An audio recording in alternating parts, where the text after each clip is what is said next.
Hey everyone, how's it going? I have a little discussion video for you today, and what I want to talk about is the encyclopedic narrative, or the encyclopedic novel, as it's sometimes called.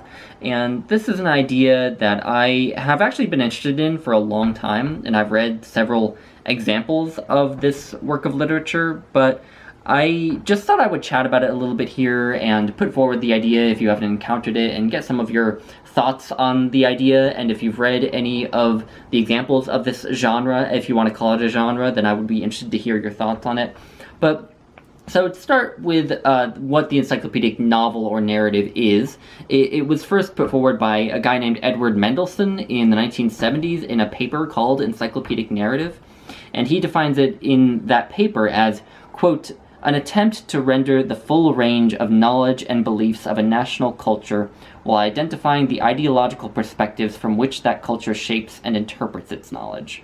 And in the Wikipedia article for the encyclopedic novel, as Wikipedia calls it, it goes on and says, quote, in more general terms, the encyclopedic novel is a long, complex work of fiction that incorporates extensive information, which is sometimes fictional itself, often from specialized disciplines of science and the humanities. And so encyclopedic novel narratives have a lot of different qualities to them that Edward Mendelssohn goes through. They are often not really recognized until after their publication, and sometimes even after their author's death. You know, when you look at Moby Dick, it was panned when it was first published, but then in the 20th century was reevaluated and is now, of course, considered a masterpiece of American literature, and Edward Mendelssohn puts it forward as the encyclopedic narrative for America. And that's something that comes through in Mendelssohn's paper as well, which is that the encyclopedic narrative, it can only happen once in each culture. So it's not a work, it's not a genre that you can intentionally sit down and say, I'm going to write an encyclopedic novel. It's something that kind of happens just through a zeitgeist, all sort of converging on one author and one book.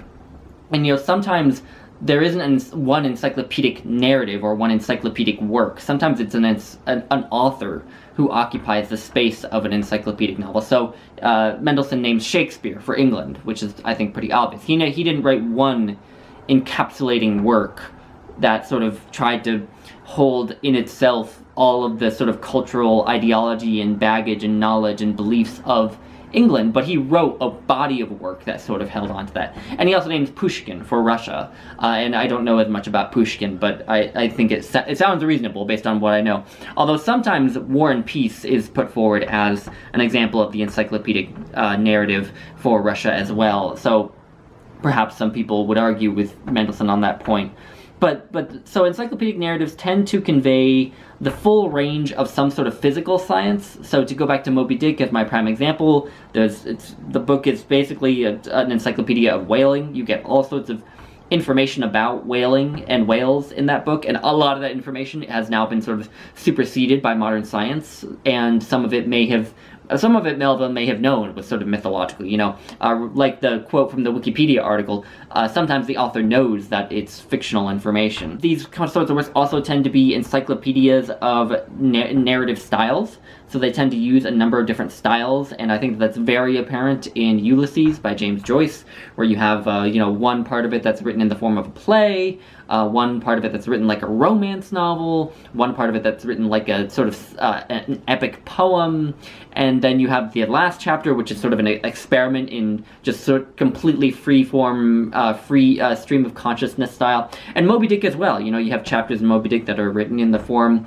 of a dialogue, like a Platonic dialogue, some that are written in the form of a play, and so on and so forth. And in Goethe's Faust, certainly, I think you have experimentation, at least with like the meter of the poetry he's writing in, and even Dante in the Divine Comedy sort of switches sometimes between different registers of poetry that he's writing in that epic, between sort of pastoral poetry, epic poetry, and so on and so forth. And these works also tend to occupy sort of an interesting place in their culture, in that they tend to kind of establish the main language of their culture. And Dante is a good example of that, because he kind of established his own Tuscan dialect as like the prime dialect of Italian, you know. I think today we still think of Italian as like a monolithic language, but really still are actually a lot of different, sort of dialects of Italian, and there have always been. And but the primary version of Italian is Tuscan Italian that Dante wrote in. And you might even look at Chaucer, Geoffrey Chaucer, as doing that for England, although I don't know that the Canterbury Tales really is a work that can be called encyclopedic in other ways.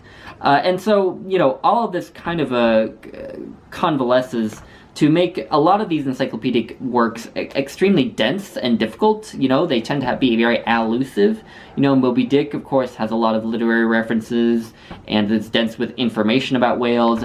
The Divine Comedy, one of the reasons that, a quarter or a third of every edition of the Divine Comedy is notes is because it has a ton of references in it to, the theology of Thomas Aquinas, to the Bible, to classical mythology, and so on and so forth. And so, examples of the encyclopedic narrative, many of which I've sort of already touched on. So Moby Dick by Herman Melville being the one that I just most recently reread.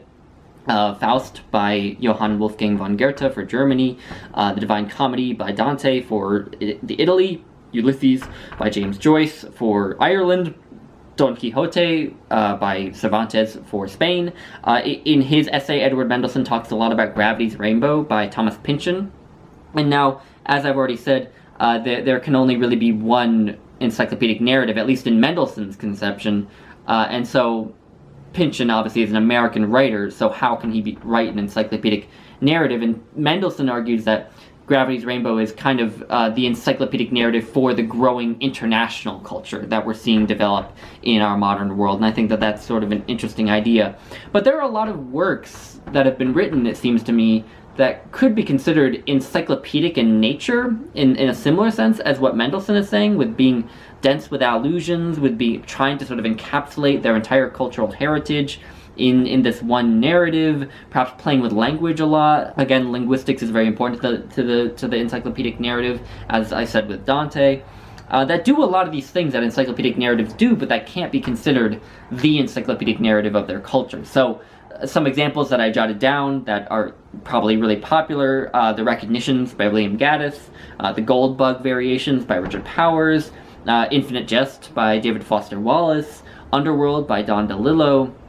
And, so these works, all of which incidentally are by men, I don't know if it's a masculine thing, but all of these works attempt a sort of encyclopedic project on their own. And it seems like these authors just have this ambitious idea that for a story that they have to tell, that they feel they can't tell in any other way than through some kind of encyclopedic narrative. So anyway, I just find this to be an interesting idea. So there's no coherent point to this video. I just want to sort of put the idea out there and get some of your guys' thoughts. I mean, Mendelssohn actually refers to this as a genre of book, like a genre, like mystery, like romance. He refers to it as a genre. I don't know if I think it's really a genre.